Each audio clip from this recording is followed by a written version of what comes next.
Hey everyone, Captain Amazing here, and today we're going to do an assault battle, so let's jump into it.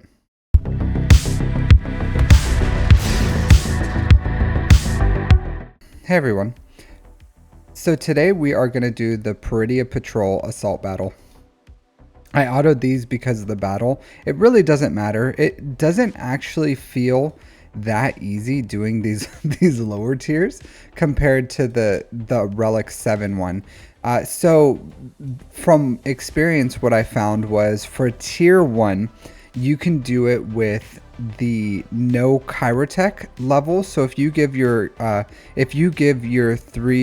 Peridea Patrol characters all the gear up to Chirotech, then they can do tier 1 without a Zeta. So that's 100% possible. You don't need that good of mods. You may have to retry a few times, but 100% you can 3-star this.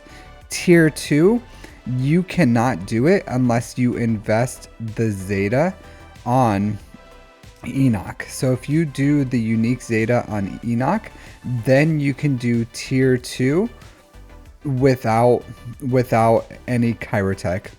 The rest of them, I didn't even try until I had Relic 7 because that's just when I farmed them. I had them all Relic 7. I'll tell you, it did not feel easy, so I don't know the minimum levels for 3, 4, 5. It really doesn't matter because as far as like this one, you're probably going to need some Chirotech levels, maybe some Zetas to make up for it, but you could probably at least try with Enoch's Zeta and then see what you can do from there. But as far as the rest, like this requires Relic 5 anyways, and this requires Relic 7, and at those levels you can do it. So for the battle, there's not much to it. I do have 3 Zetas invested on my team. So for the Zetas, I went here was the ramping one. I don't think this one is that important. I don't think the stun would have been nice, but I honestly don't even notice the ramping damage. I don't think it's that good. This Zeta is 100% useless, so I wouldn't equip that one. And then the lead Zeta is a luxury, but it's not bad. I do use these guys in 3s as their own team, so I don't mind having the triple Zeta on them. It's up to you though. I have been told that without any Zetas, people have been able to beat this phase just by equipping pretty much like God mods, but like GL level mods on these characters. So I don't have GL level mods on these characters. I'll show you the stats overall that I am going to be using. So this is the stats I have: over 100k health, 67k protection, 309 speed, and then some damage on Captain Enoch, which doesn't matter. The health is going to be nice because he gets protection up. The Death Trooper Peridea, so 300 speed, 9,500 damage, and then a little 66,000 and 62,000 health and protection. I went with a crit damage triangle here and offense here with speed. With Enoch, I have offense with health and then all health primaries. Again, just my Ray mods, so I went with Ray mods here, just damage dealer mods here. And then for Night Trooper, so his I gave Star Killer mods. My Star Killer mods are good. So offense primary, crit damage here, offense here, and then just some other stats here. You don't need that much speed on him. I do like Night Trooper to go first so that he can get alert, and then when you go with Enoch and Death Trooper Peridea, then he's assisting. So let's jump into the battle here. Alright, so this isn't bad. So as you can see here, my Peridea Trooper is going to go. Whenever he does that ability and he has tenacity up and riposte and everything, you're going to want to use this second special here, necrotic tissue. That's going to dispel all that stuff on him. So go ahead and dispel that. So now I'm going to just do alert. Doesn't matter. I'll just have Enoch assist. I'm going to get some protection up here. And then we're gonna get some assists. And at this point, it's just like a marathon of running through your abilities and whittling this guy down. So sometimes he's just going to kill Enoch, just straight up, just delete him, and there's not much you can do. As you can see, he's like, he's he's hard. Like he's not, this is not an easy battle. You probably can just throw this on auto and it might just like play it out in your favor. I have heard people just do that, like, hey, I just like threw it on auto and just let it do its thing.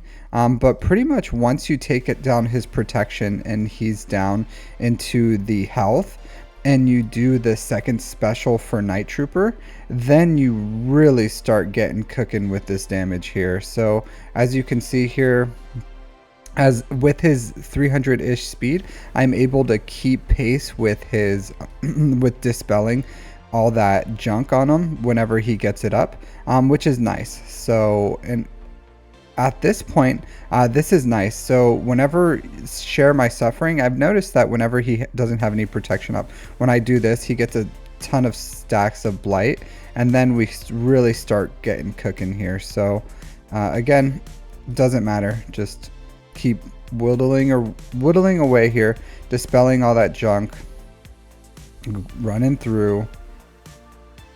So it does take a second to get through all this stuff. It's such an annoying fight. Honestly, I think this fight is not the same as the Poncho Bros. Like if you're expecting Poncho Bro level of fighting here, you're gonna be sorely mistaken, because the Poncho Bro, very easy, very new player friendly.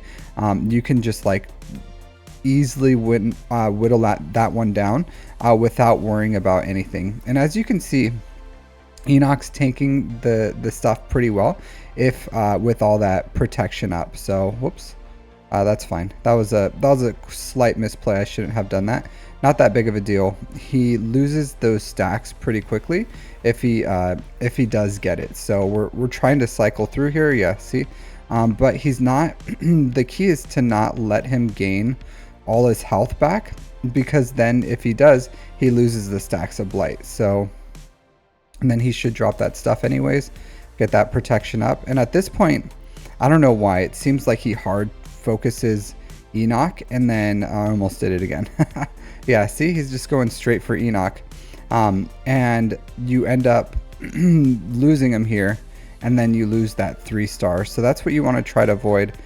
Try to get him down in this like small period here where if he targets Enoch, then you lose, which is not what you want. All right, and then there you go. So starting to cook with damage here. Hopefully he goes down here soon, but we're getting our health back, and man, he's just like so horrible. There you go. So that's just the way that it works. I don't know. It's not a very friendly mission, but I didn't cherry pick this. I just recorded, played it once, did the fight, and as long as you have the mods, then you're going to be able to get through this. So like I said, you don't need all the Zetas. They're nice. They're useful in 3v3. The unique Zeta you're 100% going to want at some point, because then he pairs with DTMG as the 5th, and then that makes that team that better. And then these two go with Night Sisters with the Great Mother's team, and they elevate that team. So, and then in 3s, they're their own team.